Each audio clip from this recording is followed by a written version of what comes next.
Bienvenue sur Prends ce qui te parle, le podcast qui accompagne les femmes à se reconstruire après une relation toxique, se libérer de l'emprise et retrouver confiance en elles.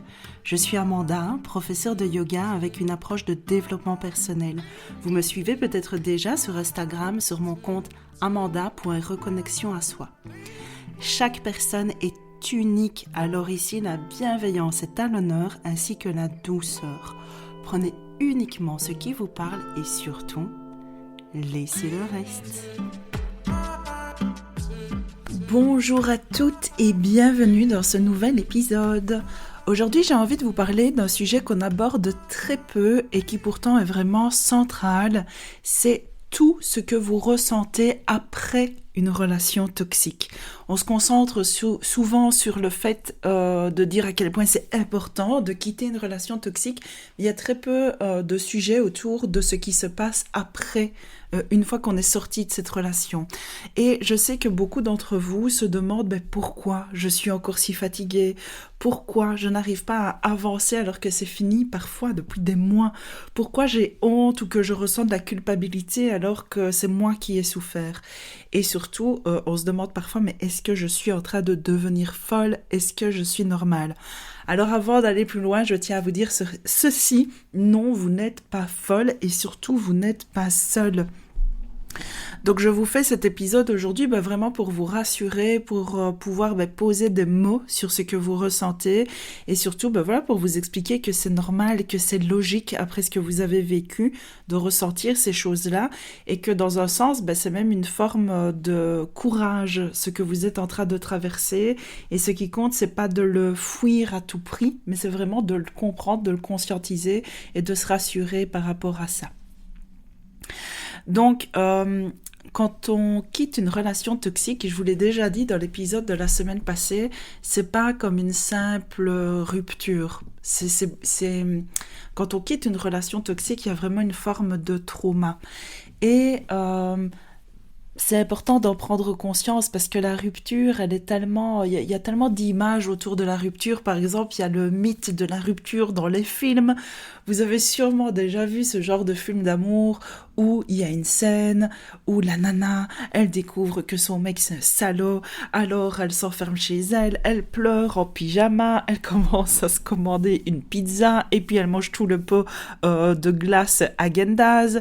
Dans les films, il y a souvent une meilleure amie qui débarque et qui dit « Ah non, tu vas pas te laisser aller » et hop, elle se met sur son 31, elle part en soirée, elle danse sur du Beyoncé avec un mojito à la main et une semaine plus tard, tout va bien, elle rayonne, elle a changé de coupe de cheveux, elle rencontre un mec génial et la vie reprend. Ça c'est super cool pour un film, mais en fait dans la vie ça ne se passe pas toujours comme ça. Parce que dans la vie, la vérité, la vraie vie, ce qui se passe c'est quand on sort d'une relation toxique, on est véritablement épuisé, physiquement, émotionnellement, nerveusement. On n'a pas la force en fait de faire des activités immédiatement, de sortir, etc., de se changer les idées. On n'en a pas envie non plus. Et souvent, on se sent seul. Parce que même si on est entouré, souvent, ce qui se passe, c'est qu'il y a une partie de notre entourage qui nous tourne un peu le dos.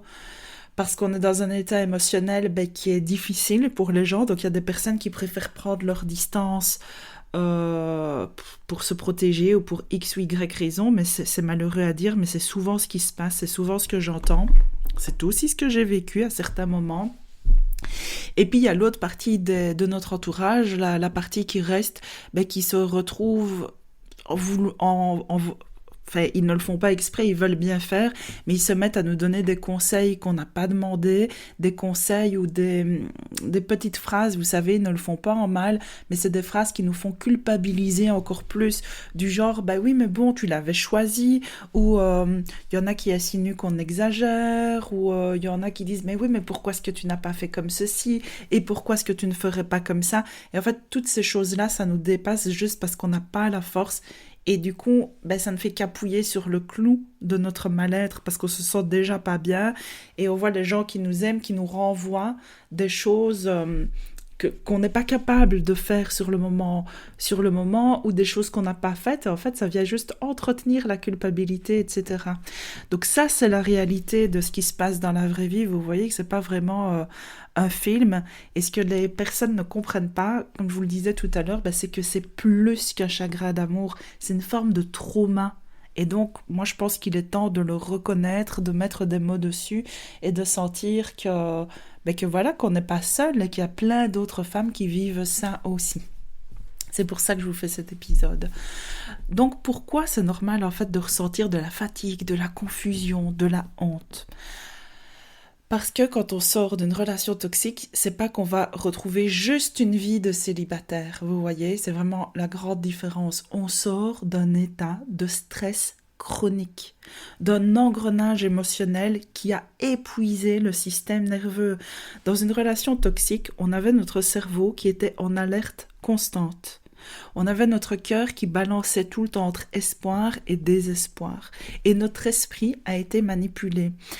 Un des mécanismes les plus déstabilisants dans ce genre de relation, c'est ce qu'on appelle le gaslighting. Alors, je ne sais pas si vous connaissez ce terme qui est de plus en plus répandu. Le gaslighting, c'est quoi ? C'est une forme de manipulation psychologique pour nous faire douter de notre propre réalité.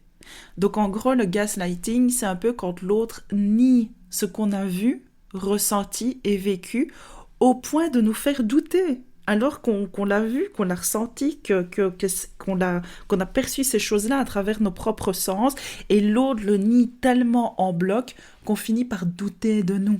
C'est pour ça que je vous dis souvent qu'après une relation toxique, c'est important de renouer avec son intuition, avec ses ressentis à l'intérieur de soi aussi. Ce mot-là, gaslight, apparemment, il a été introduit par un film qui s'appelle Gaslight, d'ailleurs, et qui a été réalisé en 1944. Et en gros, dans ce film, ce qui se passe, donc il y a une femme et son mari, et le mari commence à diminuer progressivement la lumière dans leur maison, et quand la femme, elle le remarque, lui, il lui dit qu'elle l'invente, qu'elle se fait des idées, et alors il déplace aussi des objets. Et en fait, il a fait passer elle pour instable auprès de leur entourage. C'est vraiment une forme de manipulation qui peut rendre fou les gens, en fait. Et souvent, on vit ça, alors dans des moindres degrés, évidemment, mais on peut vivre ce genre de manipulation dans les relations toxiques. Dans la vraie vie, ça va se manifester comment ? Du genre... voilà, vous allez lui dire, vous voulez avoir une conversation avec lui, du genre, oui, hier tu m'as rabaissé devant tout le monde, j'apprécie pas que tu fasses ça, et alors il va vous répondre, oh mais t'exagères, t'as vraiment aucun humour, t'as bien vu que tout le monde rigole. Et puis vous lui montrez, je sais pas, vous avez des preuves de quelque chose, d'un message qu'il a envoyé ou quoi, et là il va vous dire, mais t'as dû rêver, tu deviens parano. Vous pleurez, vous êtes à bout pour quelque chose parce qu'encore une fois, vous ne vous sentez pas respecté. Il va vous répondre, oui, mais t'as vu dans quel état tu te mets, c'est toi qui exagères. Voilà ce genre de choses où tout ce que vous remarquez, tout ce que vous ressentez est minimisé ou même est transformé de manière à faire passer que c'est vous qui n'êtes pas normal ou que vous avez exagéré ou que la situation carrément n'existe pas en fait. Et donc petit à petit, vous ne savez plus si ce que vous ressentez est justifié ou non. C'est exactement ce genre de manipulation, le gaslighting. C'est vous faire douter de vous pour mieux vous contrôler. Ensuite, pourquoi vous êtes fatigué après une relation toxique, mais genre vraiment fatigué, parce que votre système nerveux a été mis à rude épreuve. J'ai déjà fait un épisode sur le système nerveux au tout début de ce podcast, puisqu'au début, je m'adressais beaucoup aux personnes en burn-out, et pour moi, ça revient un peu au même. Si vous voulez, en très résumé, notre système nerveux autonome, il a deux grands pôles. Il a un pôle qui nous active, qui nous met en alerte, qui nous met un peu en stress. Ça peut être bénéfique dans plein de moments de la vie. Et il y a un autre pôle qui est le pôle qu'on appelle parasympathique, qui est le pôle qui nous permet de nous détendre, de digérer, de récupérer. on a soit l'un qui est actif, soit l'autre. Et c'est important de pouvoir jongler entre ces deux pôles quand on a besoin d'être actif et hop, quand on a besoin de se détendre. Si vous voulez, dans une relation toxique, on a le pôle actif qui est toujours allumé. Pourquoi? Parce qu'on est toujours en insécurité, parce qu'on est toujours sur le qui-vive, parce que c'est un petit peu comme si on avait toujours l'élastique à l'intérieur de soi, donc c'est une métaphore. C'est comme si on tirait toujours sur l'élastique, mais qu'on ne le relâchait pas, alors que normalement, quand on est en équilibre, notre élastique se tire un peu et puis hop, on le relâche. Vous voyez, ça lui donne de la souplesse à l'élastique. Il est facile d'être tiré, mais il est très facile de revenir à sa position initiale chaque jour pour rester en équilibre et pour garder sa résilience, en fait, si vous voulez. Je ne sais pas si c'est le mot exact, mais pour garder son élasticité, on va dire ça comme ça. Dans une relation toxique, c'est comme si on ne faisait que tirer sur l'élastique et on ne le relâche jamais ou de très très peu. Donc ce qui se passe à la fin d'une relation toxique, c'est que votre élastique, même si la relation est finie, c'est pas que votre élastique il va revenir à son point de départ, parce qu'en fait on a tellement tiré dessus qu'il a fini. Vous avez déjà vu un élastique, les petits fils qui sautent et à la fin c'est plus élastique du tout, c'est juste devenu une corde toute raide et toute molle. Je sais pas si vous avez l'image, mais c'est un petit peu l'idée, si vous voulez, c'est que votre système nerveux on a tellement tiré dessus que vous avez vraiment difficile à revenir dans ce qu'on appelle le parasympathique, le mode détente, repos, sécurité, qui nous permet de bien dormir, de bien récupérer et d'avoir tout notre système intérieur qui fonctionne bien. Donc c'est pour ça que c'est vraiment important de faire un travail de rééquilibrage du système nerveux après une relation toxique. Donc c'est normal, si vous êtes fatigué, c'est vraiment vraiment normal. Ça va prendre du temps de le rééquilibrer et pour le moment, ben voilà, vous avez besoin de retrouver de l'énergie, de la clarté, du calme intérieur, mais surtout, surtout de la sécurité et beaucoup, beaucoup de bienveillance. Et alors enfin, il y a aussi des sentiments quand on sort d'une relation toxique, du genre la honte, la culpabilité, et on se demande, enfin, il y a peut-être encore des phrases qui tournent en boucle du genre, bah, j'aurais dû voir les signes, j'ai été faible, ou encore des trucs du genre, bah, on m'avait prévenu, je n'en ai fait qu'à ma tête, pourquoi, quand j'y repense, c'était si clair qu'il se moquait de moi, pourquoi je suis quand même allée là-dedans, pourquoi j'ai toléré ça, pourquoi je l'ai pas quitté plus tôt. Mais vraiment, c'est normal aussi d'avoir ce genre de sentiment parce qu'une fois qu'on en sort, tout nous paraît clair. Mais quand vous étiez dedans, vous étiez vraiment sous une forme d'emprise. Et comme je vous le disais, c'est pas comme une relation normale, comme une relation saine. C'est vraiment un type de relation qui est particulier. Et c'est comme un engrenage. En fait, il y a vraiment plein de mécanismes psychologiques qui se mettent à l'intérieur de nous. Et donc je tiens juste à vous rappeler que vous avez fait ce que vous avez pu avec les ressources que vous aviez à ce moment-là. Vous avez cru en l'amour, vous avez voulu réparer, comprendre, et puis à un moment donné, vous avez dit stop. Donc à partir de maintenant, vous allez vous reconstruire, ça va prendre certainement du temps, ce temps qui est normal et sain dans ce genre d'étape en fait après une relation toxique. Donc en conclusion de ce petit épisode de la semaine, j'ai envie de vous rappeler que vous n'êtes pas seul. C'est un sujet qui est encore fort fort tabou. Il n'y a pas beaucoup de personnes qui comprennent, à part peut-être les personnes qui sont déjà passées par là. Et dans tous les cas, vous pouvez vous relever et vous allez vous relever. Donc voilà, si jamais vous vous reconnaissez dans tout ce que je viens de partager, ben, sachez que vous êtes exactement là où vous devez être par rapport à ce que vous avez vécu. Il y a beaucoup de personnes qui considèrent que les émotions désagréables sont négatives, mais en fait, les émotions, elles sont juste légitimes et c'est ce qui vous permet de faire le deuil aussi de ce genre de traumatisme, en fait. J'ai même pas envie de dire ce genre de relation, ce genre de traumatisme, vraiment. Et voilà, donc il y a pas beaucoup de personnes qui comprennent, mais il y a des personnes qui le comprennent aussi, qui sont là, qui ont vécu la même chose que vous, et justement, si on pouvait lever ce tabou, et partagez ce genre de choses avec vos amis qui ont peut-être déjà vécu ça aussi. Partagez même l'épisode voilà, en story pour montrer que ça existe, qu'on en parle et que les femmes puissent se reconnecter à ça et se dire qu'elles ne sont pas seules. Ça peut aussi ça peut aussi ouvrir la voie à des personnes avant qu'elles ne tombent dedans pour reconnaître ces signaux-là et peut-être sortir plus tôt d'une relation qui est en train de virer comme ça la toxicité, à la manipulation, etc.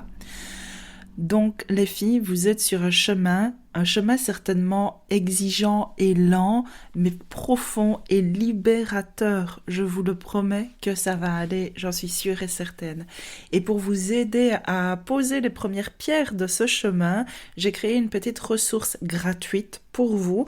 C'est une to-do list qui permet de se reconstruire, donc avec des actions vraiment concrètes à cocher pour vous recentrer sur vous. Donc vous allez voir, il y a 50 items en tout. C'est vraiment tourné vers le positif, vers le retour à soi. Il n'y a rien de compliqué, il n'y a rien de trop, entre guillemets, thérapeutique. C'est vraiment des petites actions du quotidien pour se recentrer sur soi, pour se faire du bien, pour se mettre en mouvement, en fait, vers le retour à soi. Je vous lance un petit challenge, c'est d'essayer d'en faire au moins 5 en une semaine. Vous pouvez télécharger cette to-do list gratuitement donc dans la description de ce podcast. Elle contient aussi des petits rappels bienveillants pour vous reconnecter à vous, voilà, de petites informations, etc. Donc voilà, c'est terminé pour aujourd'hui. J'espère que cet épisode vous a fait du bien dans le sens où peut-être que le fait de vous sentir reconnu peut-être dans ce que vous vivez, de mettre des mots sur certaines choses et savoir que vous n'êtes pas seul, même si ce sujet est tabou pour beaucoup de personnes, eh bien voilà, vous n'êtes pas seul, ça existe. Il y a plein d'autres femmes qui le vivent aussi et on peut arrêter de se cacher derrière ça parce que c'est pas à nous d'avoir honte d'avoir vécu ce genre de relation. Simplement. À tout bientôt. Et voilà, l'épisode du jour est terminé. S'il t'a plu, n'hésite pas à t'abonner, à liker, mettre des étoiles, un petit commentaire et à partager avec une personne à qui ça ferait du bien. Tu sais, ces petites actions permettent de mieux faire connaître ce podcast et ça me fait très chaud au cœur. Alors je te dis déjà merci, à la semaine prochaine et d'ici là, on se retrouve sur Instagram. Bisous!